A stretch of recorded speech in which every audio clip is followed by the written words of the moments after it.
Welcome back to another episode of Consciously Clueless. You're here because you want to learn about how to live a healthier life, how to live more sustainably, how to take your everyday actions and make them work for you and the planet. Sometimes it might feel like you've got this figured out, and other times you probably feel lost.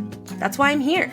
Together, we will learn how to live happier, healthier lives without the need to be perfect, and always allowing space for a little cluelessness on this journey to living a more conscious life. Today on the podcast, I talk to Miguel the vegan. Miguel is a certified personal trainer and vegan nutritionist. He runs a successful online coaching business, and he's here to tell us how to train for optimal health. Here we go. This podcast is supported by Who Gives a Crap. Who Gives a Crap is an eco-friendly toilet paper company that donates 50% of its profits to help ensure everyone has access to clean water and a toilet within our lifetime. Who Gives a Crap has donated almost $8 million to nonprofit organizations who help provide clean water and toilets all over the world. Who Gives a Crap is delivered straight to your door with carbon neutral delivery. I love that it comes that way. I don't have to think about it. It's an automatic subscription, and I want you to try it. You can check out Who Gives a Crap and get $10 off your first order over $54 with the code CARLY10. That's CARLY 10, or check out the link in the show notes. Thank you for joining me on the podcast. I'm so excited to be chatting with you. Well, thanks, Carly, for the invitation. I'm excited to be here. And just a brief disclaimer that this is one of my very few podcasts I ever made before. So apologies in advance. No, it'll be great. It's just a conversation that happens to be recorded and shared. So it's all right. The podcast is called Consciously Clueless. And that came from this idea of me realizing that this journey to living a more healthy and more conscious life is also just full of being totally clueless along the way and everything in between. So I like to start by asking guests just where are you feeling today? Are you feeling more conscious? Are you feeling more clueless? Where's your head I would at? say I'm constantly feeling more clueless because I think the older we get and the more we learn, the more we realize how little we know, and there's always room for improvement, always room for learning from others, from digging deep into the research and learning more about your current industry, expanding into other industries. So yeah, I think if you were to ask my younger self, would have said, I know a lot, I'm an expert, but I think the older we get, the more humble we become. Yes, or at least hopefully. Yeah, hopefully, at least, yeah. That's a great answer, and it's so interesting to see how many people start to talk about having a shift later in life to being okay with being clueless. It feels like a scary thing when you're younger. You're like, I have to know it all. I have to be that expert. But like you're saying, as you get older, you're like, no, I think it's good that I don't know some things and I need to learn. Yeah, I think it's always good to know as much as possible in the industry that you're in your right. say work, wherever you work. But there's always somebody who's going to be smarter than you, or somebody who knows more in a specific area. You can always learn from them. And like I said, it's good to be at that point, because if you go to somebody and they're telling you, no, you need to do X, Y, Z, and they don't tell you, but maybe that's not 100%. I'm not 100% sure. Maybe to get a second opinion. Even when you go to the doctors, which is supposedly an expert, they always encourage you to get a second opinion if it's a good doctor or a good therapist, or whatever the case may be. So I think that's always something for everyone to aspire to become. Yeah, that's a really good point. So speaking of industries, on social media, you are Miguel the vegan. Mm-hmm. That is what people will know you as. So I would love to dive into a little bit of your vegan journey. What was that process like? How did that happen? Can you tell us a little bit? Yeah, of course. Yeah, on social media, Miguel the vegan, but my name is Miguel Yalouridis. That's my Greek surname that most people won't be able to pronounce anyway. But anyway, yeah, going back to my vegan journey, I would say, it all started around 2015, so 7 years ago. And because I was always into health and fitness, aspect, and I was always interested in training and eating healthily. Of course, as I got older, the more interested I was getting into that, and I was always following people on YouTube, kind of let's call them YouTubers who are kind of making videos of how to exercise, be strong, go to the gym while eating a vegan diet. And I started delving into that. I watched the cliche documentaries that everybody watched, Cowspiracy, Earthlings, all those documentaries. And I think that extrinsic, let's say, push made me start to think on my own and start to just kind of distinguish between what happens, what's on our plate versus what happens behind the scenes. And for me, that just never made sense from that point on to keep consuming animals. I always thought if that XYZ person can do it and they look healthy to me, we might as well give it a shot. And I always like to experiment with my body in terms of the health and fitness. Again, I tried kind of low carb diets and didn't work, didn't enjoy that. And then I thought to myself, let's try this since it has also, let's say, subsequent positive net effect on the animals, on the environment. And but of course, I encourage everyone who wants to go vegan or tries to go vegan to always keep their blood tests to check their bloods every once in a while, every 6 months or every year or so that they can check, make sure everything is going all right, because it does require a fair amount of research and information around it. So yeah, apart from that, of course, in the beginning stages of my vegan journey, I made, let's call them mistakes, where I was consuming some animal products either by accident or because I was just missing certain things or because of pressure from people around me, from my peers. But slowly, I started, to realize that, if I'm going to do this, I'm going to do this. So from that point there on, it was just easy to me to keep doing it because it was something that just resonated with me. So it sounds like your kind of initial interest was from health, but the health and then all the kind of environment, animal, all of it maybe is what together kind of pushed you to really make that decision. Is that right? Well, I never had any issues in terms of any chronic diseases or anything like that, or issues with my cholesterol or blood pressure, which is, I think a lot of people start from there. But for me, it was mostly the animals first. And I just thought, because this diet is kind of the most sustainable it looks like diet in the world right now, I might as well try it, and then to see if I can sustain it. And I think after a while, of course, after researching, figuring out what foods I should be eating, what types of recipes I should be making to make the food taste actually good, then it was just easy for me. So now that you transitioned to being vegan, you work as a coach to help others with nutrition. Were you doing that work before going vegan and then had to switch gears and make your coaching vegan, or how did that work? So I started my coaching business after I went vegan. This was again a couple of years ago. But before, I was always interested in, again, health and fitness. I did my personal training certificate around that time when I also turned vegan. But I never had to switch my kind of coaching plan or ideology. But I do work with both vegan and vegan curious people as well, not just purely with 100% vegans or people who follow a plant-based diet, for example. So if someone works with you, what is that experience like? What is working with you as are you labeled as a nutritionist? Are you a health coach? I know, because in the coaching world, myself included, there's so many different names, and what does this person do? What does that title mean? So can you tell us a little bit about what your coaching looks like? So I like to have a holistic approach in my coaching, and I'm a personal trainer, certified personal trainer, certified vegan nutritionist. That was an online diploma. I didn't go to university for either of those degrees. My personal trainer certificate, though, was side by side with my business and management certificate in the UK, business and management, degree. So, but I think all these labels or certificates, they are important to a certain degree, but then it all comes down to your experience and how good are you in terms of evolving with what you do and catching up to speed with everything that's happening, because there's always new information out there. There's always new evidence, new studies coming out. So it's not just about certificates.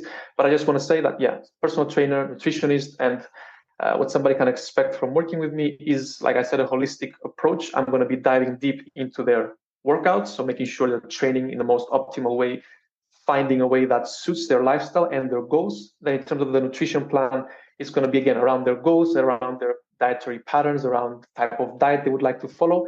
Ideally, I would like all of my clients who aren't vegan to eventually go 100% plant-based at some point, some faster than others, of course. But in addition to that, of course, I like to talk a lot about the mindset around eating and building a healthy relationship around food. So having that, let's say, combination of those three different things. I think that's so important, especially when talking to people about eating a plant-based diet or going vegan, to continue to have a healthy relationship with food, because it could start to feel really restricting. It could start to feel really controlling, especially if people have eating disorder stuff. So I love that that is included in what you work with people on. Yeah, I think if you just go have a quick look at my Instagram, you already understand the type of person I am and the things I promote. Let's say I'm not a fan of. In the beginning, I started just your typical raw workout and meal plan via email. There you go. No, nothing after that, basically. Right. And I think that definitely doesn't work. Unfortunately, it was the norm a few years, maybe a decade or ago. But now I'm glad to see more people are actually wanting to help people. I think once you realize that this isn't about you and it's about them, about the client, that's when you're going to find your way. But I think if you always have that in mind and focus on how to help people, and you will find your own way and the ways that you can help them. That's really nice. I feel like I needed to hear that personally. Thank you. I'm curious, you said a little while back about making sure people go get blood tests regularly, because things require some research to be vegan, especially if you grew up with a standard Western diet, right? So I'm curious, if someone is interested in going vegan and they aren't going to necessarily work with a coach, how much research or how much do you kind of advise someone do of that work to get to know food in a different way? I think it depends how detailed that person wants to go. And somebody might just think, I don't care, I just want to eat what I want to eat. Some people want to make sure their cholesterol is in check. Some people want to make sure they get enough B12 and they have a good amount of vitamin D in their blood. So it really depends. But if you want to go deep and you want to make sure everything is on point, first of all, you can never be 100% sure. You will just have to do your best and hope for the best. But I think you need to, first of all, understand the different food groups, because oftentimes people just not replace, they remove the meat or they remove the dairy and they don't replace that with something else. So instead of having chicken, rice, and broccoli, they'll just have rice and broccoli, or more of the rice and more of the broccoli. And then they wonder why they're hungry. Yeah, that too, of course. So I don't want to dive into the protein this discussion just yet, but yeah, it has to be replaced. It's usually the protein source, though, because animal products are mostly high in protein: the dairy, the eggs, the meat, the fish, the poultry. So you need to understand the different food groups, and those are the beans, the whole grains, fruits and vegetables, nuts and seeds. If you comprise your entire diet or most of your meals around those different food groups, then the chances of you becoming nutrient deficient are much less, and it's kind of less risky. Then there's a few supplements that you need to make sure you're taking. It's the vitamin B12, which is the first and foremost, and after that, then again, it's debatable. But I would say B12 is the first you want to make sure you're getting enough of. And as you were just saying, because they feel hungry, I think if you are going to try to make a switch to a more whole foods type diet where you're prioritizing the least processed foods, for example, which is definitely a growing trend, and it's a good growing trend, in my opinion. You're going to have to realize that you have to increase the volume of your meals, or else you'll not be feeling hungry. Because if we look at, I don't know, 8 ounces of steak, and you compare that to 8 ounces of chickpeas or cooked lentils, the calories are way more in the steak than they are in the chickpeas. So you have to make sure you're eating enough calories so that you can not go hungry, basically. Right. Those are that's something I hear the most from people, are like, yeah, I tried to go vegan once, but I was so hungry. And my first question is always like, did you replace the things you took out, or did you just eat more rice and broccoli? And it's a common misconception just because of our basic understanding of food, again, in standard Western diet realm. I think it takes time to adjust to new norms. And I mean, if we look at our generation, we are kind of reinventing the whole nutrition and kitchen and cooking and recipes. But our parents or our grandparents, they grew up eating a certain way for several decades. So Yeah. for them to go from eating chicken, rice, and broccoli to, I don't know, seitan shawarma and tofu scramble, we might be shooting for the stars there. So Right.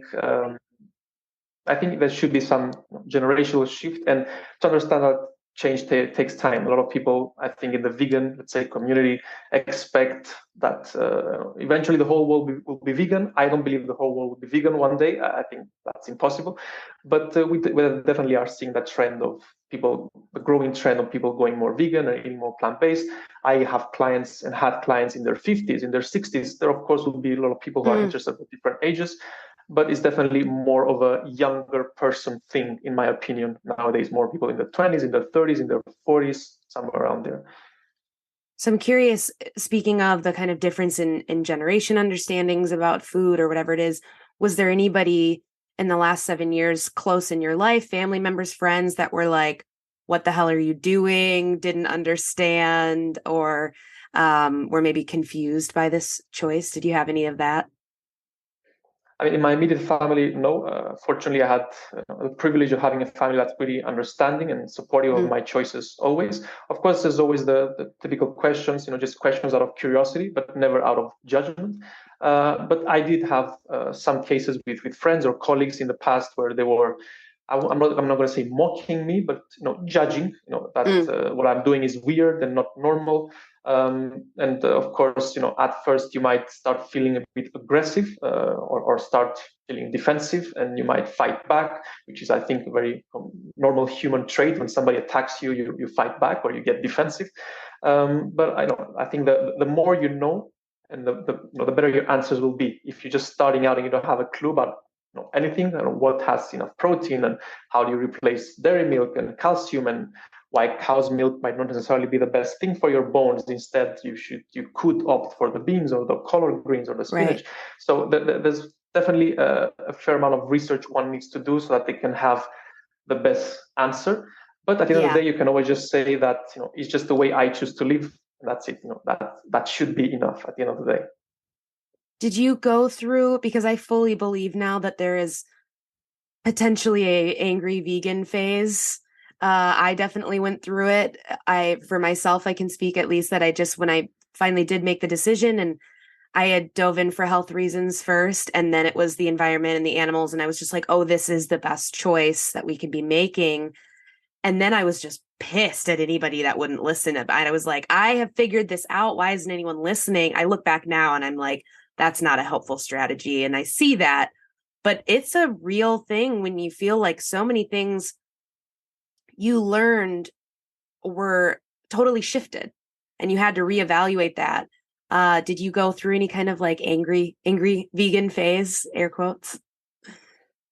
I mean, yeah, I think everybody goes through that stage in the beginning, because it's something that makes you passionate. It's Right. the same as somebody who is maybe religious. I'm not going to say necessarily it's the same thing, but it's, I think, pretty similar. And I've heard people say that the vegans they met are aggressive or angry, and we do have that stereotype, I think, going on. But I think what a lot of people do is they call themselves vegans. So I am vegan, I am pescatarian, I am a meat eater. Instead, I think if we start thinking, I follow a plant-based diet or I practice veganism, you start disassociating a bit, because you're not just vegan, you're also doing podcasts, and you're also an American, and you're also, I don't know, liberal. There's different things that you are, and it's not just veganism. I think what happens is veganism consumes people's lives, and they start identifying only as that, as there's nothing else happening. I'm vegan, and then they start just focusing on that, and that's not necessarily a bad thing. But if you start being aggressive towards humans, then that's something you need to definitely reevaluate. I think it's pretty common for a lot of vegans or people follow a plant-based diet to love animals more than they do love humans, especially the humans who aren't vegans. And I think that's not the best approach, in my opinion. If somebody, if you want to be listened to, you have to be open-minded, And even though a lot of vegans think that we are open-minded because we're vegans, we're also pretty close-minded in other Right. things. So if somebody's eating meat at our table, we should be open-minded enough to understand that there are different phases in their life, that they might never go vegan, that they're just a different human being, not to be offended by it or start thinking of them as if they're a bad person. I have lots of people in my immediate family, and most, if not all, my friends are not vegan, and I would Mm. never view them as bad people or never judge them for their choices. Yeah, I've talked about this before on the podcast, but in the beginning, I was really looking for community and just to see more vegan people talking about being vegan. And this was a few years ago now. So I started joining a few like Facebook groups because, Facebook groups still are, but they really were popular. And some of them I ended up having to leave because it was so harsh. And I understand where the anger comes from. It's all very valid. But there was one, I started getting messages from people because they thought I said something that was wrong. There was a question that went out. And it was like, would you buy non-vegan food for a family member? I was like, yes, if they needed food. I would do what I can to make it plant-based, but if they needed food or whatever, of course. And I got messages about how that was not veganism. I was not practicing. That was not right. And I didn't engage because it didn't seem worth it. But those moments give that stereotype of the angry vegan, right? And that's really hard to balance because it's valid anger, but it's also not helping. Yeah. I mean, I own two cats. Or they own me. You can also see that way. But I mean, we don't feed them a vegan diet. Obviously, they're Yeah, obligate carnivores, and while there might be some options in certain parts of the world where they, I don't know, lab grown meat, and it can be a vegan option for the cat. Here in Portugal, there isn't such a thing. So I'm not going to order my food from somewhere, I don't know from where. And I don't know if that's going to work or if it's going to help them be healthy. So I right, go and I buy the canned meat and I buy the fish for them and I feed them, what they should be eating. Or there is this dog who, every time I go to the grocery store, there is this dog in the parking lot who is just, it's a stray, and he's always there walking around. He looks a bit thin. I bought a bag of dry food, which is obviously not vegan, just to give him a bit.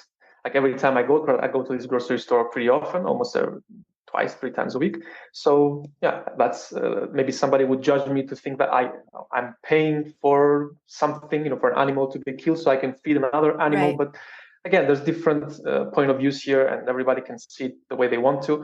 And yeah, the last point I was just making is that we need to look outside the vegan community and to understand that there's also a world outside that, and not just the vegan community. This podcast is sponsored by TerraSeed. TerraSeed is on a mission to disrupt the vitamin industry, empower vegans, and reduce plastic waste in the world.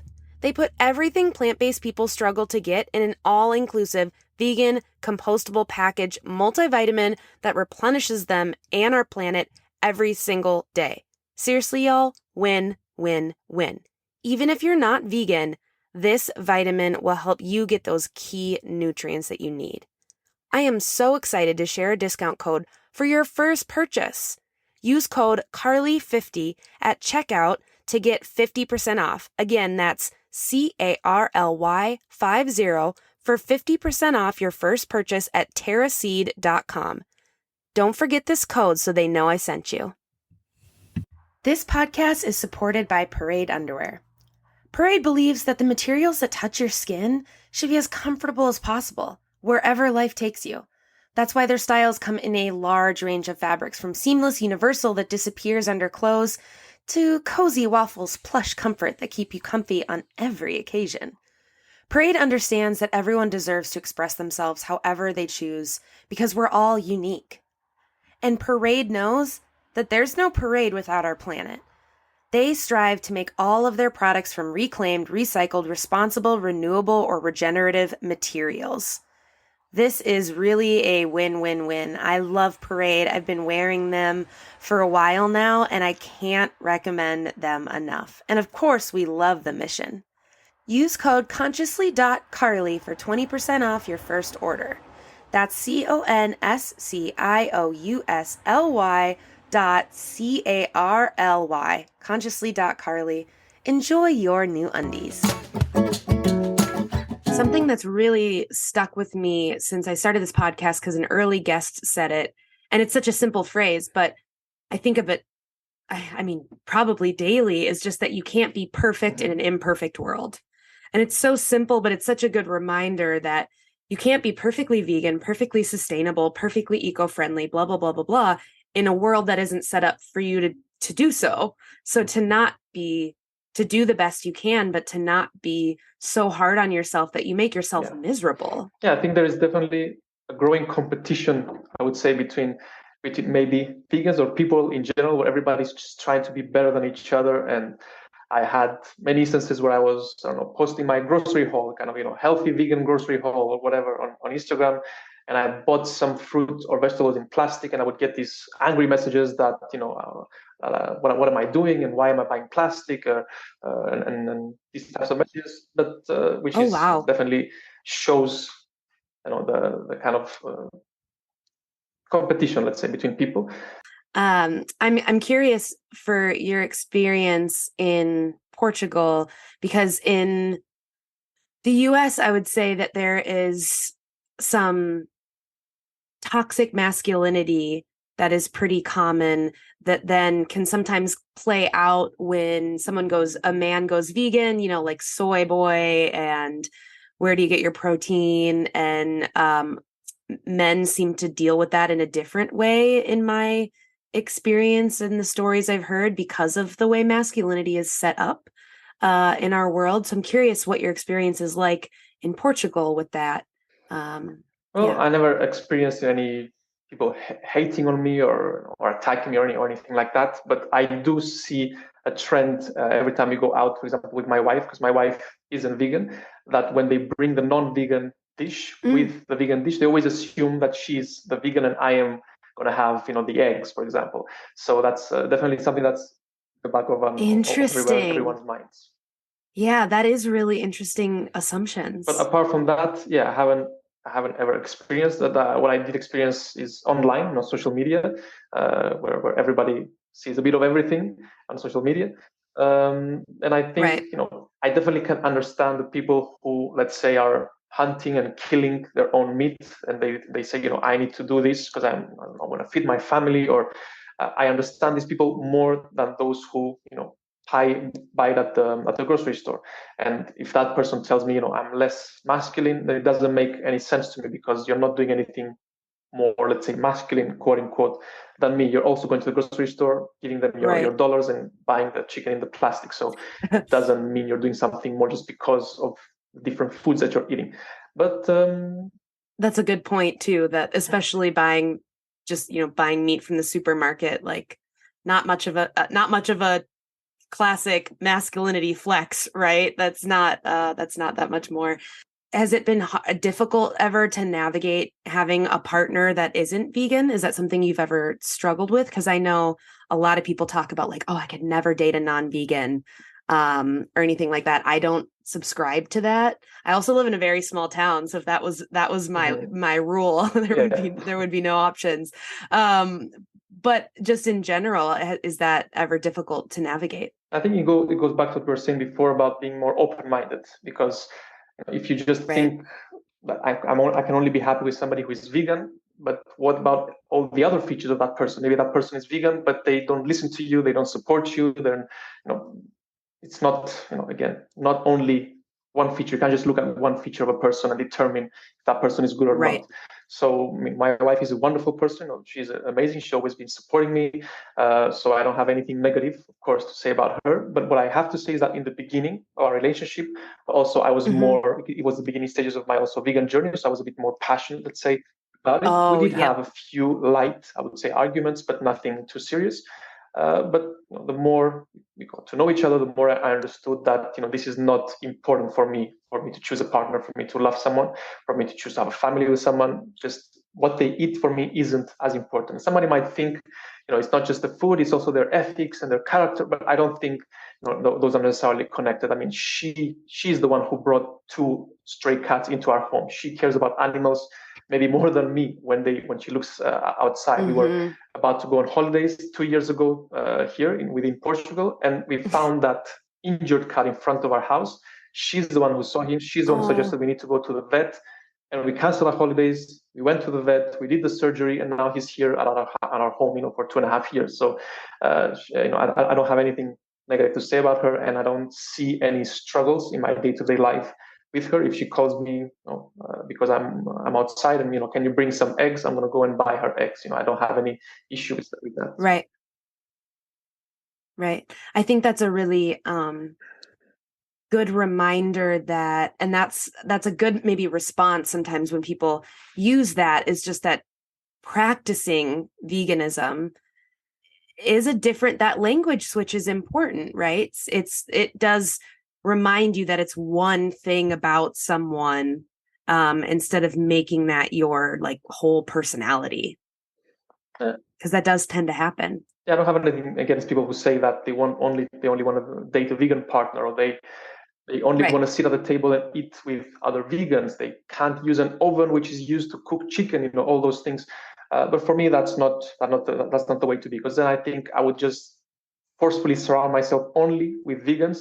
I would start maybe looking at several family members, maybe my own mother or my own grandmother, who brought me up, who gave me all this love, and I would look at her in a negative way just because she's not vegan. That for me doesn't make any sense. But I really respect and understand people who want to live their lives that way. I think it also gets, for some people maybe are unaware of the privilege of those statements. I, a few years ago, was eating at a restaurant and ordered the vegan option. I was on vacation and they accidentally put chicken in it, and it was a total accident. And I took a bite or two, and then I think I got like a little piece, and I hadn't had meat in years. So it did like, freak me out a little bit, but I knew it wasn't their fault. I told the waiter, he felt terrible. He gave me a free meal. Like it was handled lovely. And I put that in my Instagram stories, just a reminder, things happen. I was sharing it from this, like, that was a really nice response. And I got this paragraph long response of someone telling me about how that's why they only will go to places that serve 100% vegan food, all these other things. And I'm like, that's a really privileged statement to make. There's not one restaurant within 100 miles of me that is totally vegan. Yeah. And so that's impossible. And so I think it's a good reminder too, to kind of check ourselves with some of those statements and say that those things that I get to choose aren't always available for everyone else. And I think that I'm pretty sure, even though I rarely met people that I talked to online in real person, I'm 100% sure the way people are online is not the way they are in real life. I think online, everybody, as we were saying before, is trying to be perfect, trying to portray that person maybe that they aspire to be. I don't know.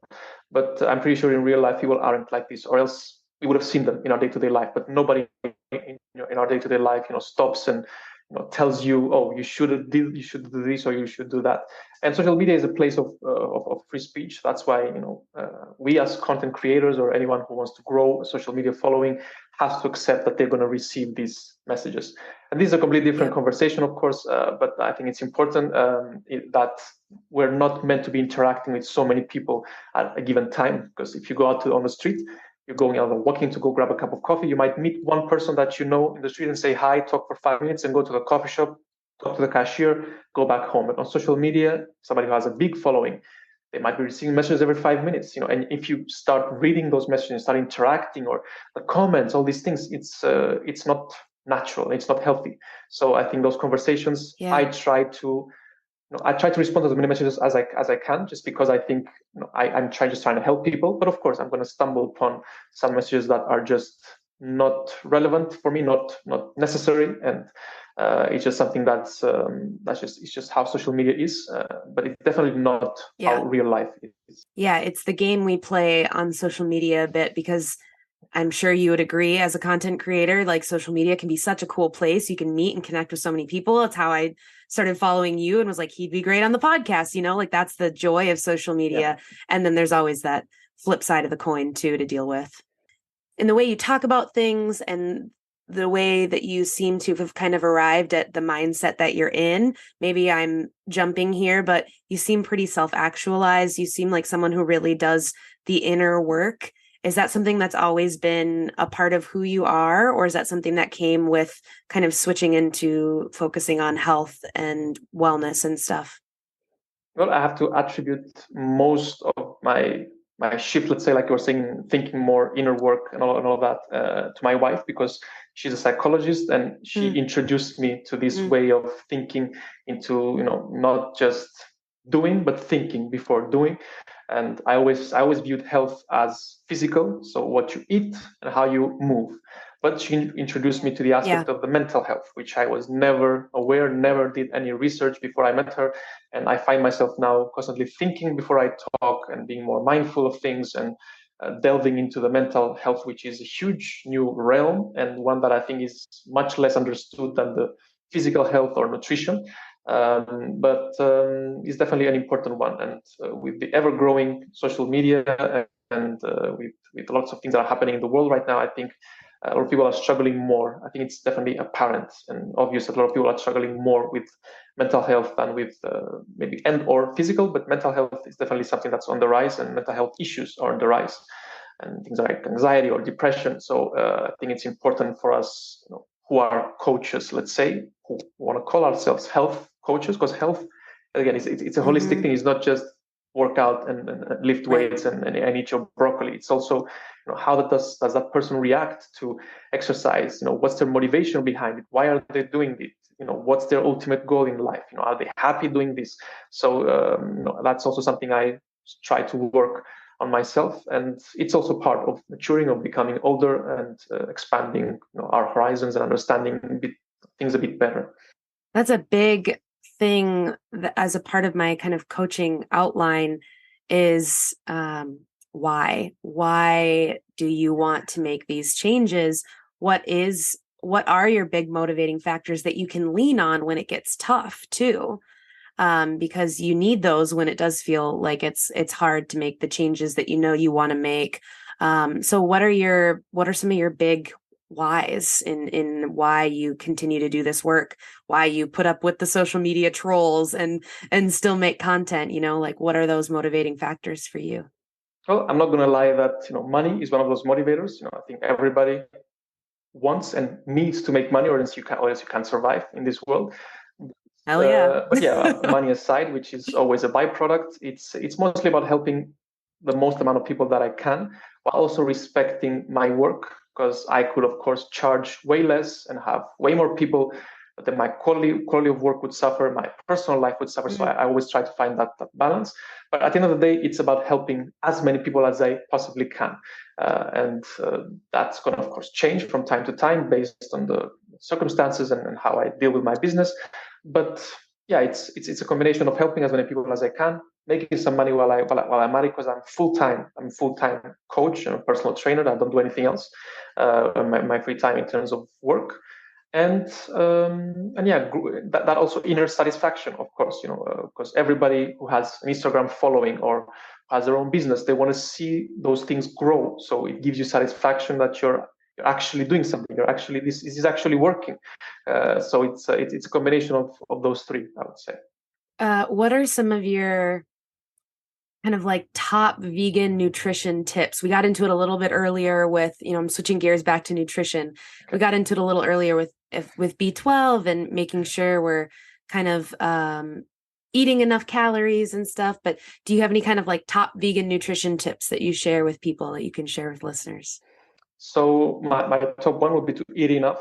As we discussed before, is to make sure you're eating more volume than you used to before. If you go from eating bacon and eggs for breakfast, you can't just replace that with the same portion size of oats. You have to reintroduce more food, and to not restrict yourself. I think now it's definitely a growing trend of people on the keto diet, or telling you that this specific food is bad for you, soy is bad for you, gluten is bad for you, grains are bad for you, seed oil are inflammatory, all these claims that are usually not backed by scientific evidence. So that's the second thing, is to make sure you're eating enough, not eat enough, sorry, make sure you're eating a variety of foods, and not to restrict yourself, not to remove certain food groups. Some people who I don't know, not eat beans for whatever reason, or not include nuts and seeds because they're afraid of the fats. No, you need everything. If you want to thrive, you have to eat a bit of everything. And the third thing is, I would say the B12 again, because nutrient deficiencies only start creeping up after decades of you being nutrient deficient. And with this case of B12, it might be too late. It might be irreversible. So that's always something you need to make sure you're getting enough of. And that goes in conjunction with doing your blood tests, checking just your iron levels, your ferritin levels, your calcium, vitamin D, omega-3, cholesterol, blood pressure, all those things to make sure that it seems like everything is going well. It means I'm doing this right, because those things will not show up on the surface. You have to check them, or else you just can't feel cholesterol. I feel I have high cholesterol. Nobody says that. So it's good for you to check those things to make sure that everything is in check. I didn't realize that it can take decades to feel the effect of being like B12 deficient. Yeah. I mean, my grandpa had the B12 deficiency and they only discovered it after many years, and then it was too late for him to get enough of B12. So too late. What was he dealing with then because of that? I mean, no, I wasn't his doctor, so I can't say exactly what Okay, I was just what curious. exact issues he had, but I would say just usually fatigue and just feeling tired, feeling weak. And of course, you can get strong doses of B12, like an injection of, I don't know, 2,000 or 4,000 or 5,000 micrograms all at once, which can minimize maybe the effects of what you're feeling. But yeah, again, I'm not sure. Mm-hmm. That's interesting. What are some of your go-to vegan meals that you come back to again and again? What are your favorites to make? Or do you enjoy cooking? Because I didn't really enjoy cooking until I became vegan. It made it more fun because I was learning and wanted to. But do you enjoy that? I would say I started getting interested into in general cooking since I started getting into fitness, so in my late teenage years. And the typical teenager, or where I grew up, or when I went to the army, you come back home and your mom cooks for you, or your grandma cooks for you. And I was the type of kid, kind of boy, who was always cooking for myself. I was even cooking for my mom sometimes, and for my sister. So I always was into cooking, and now I'm still, of course, into cooking. I enjoy cooking. I cook every single day. I know some people like to meal prep on the weekends and eat the same thing Monday through Friday. That's not me. I want to have something fresh. I want to have a variety of foods. I want to learn, as you said, how to cook new foods. I'm always interested in buying new products. And in terms of my staples, I would say oatmeal is something I have 99% of the time for breakfast. And apart from that, it always varies. It can be a lentil stew or lentil curry. It can be a breakfast burrito with tofu scramble. It can be hummus, because I grew up in Cyprus, so it's Mediterranean type food. It's food I definitely enjoy. It can be falafels. It can be wraps with seitan. So that will always vary. I always ask this question, and it's like lunchtime here, and I'm like, yeah, that stew sounds good. Well, you can always A lentil stew. find all those recipes on my page anyway.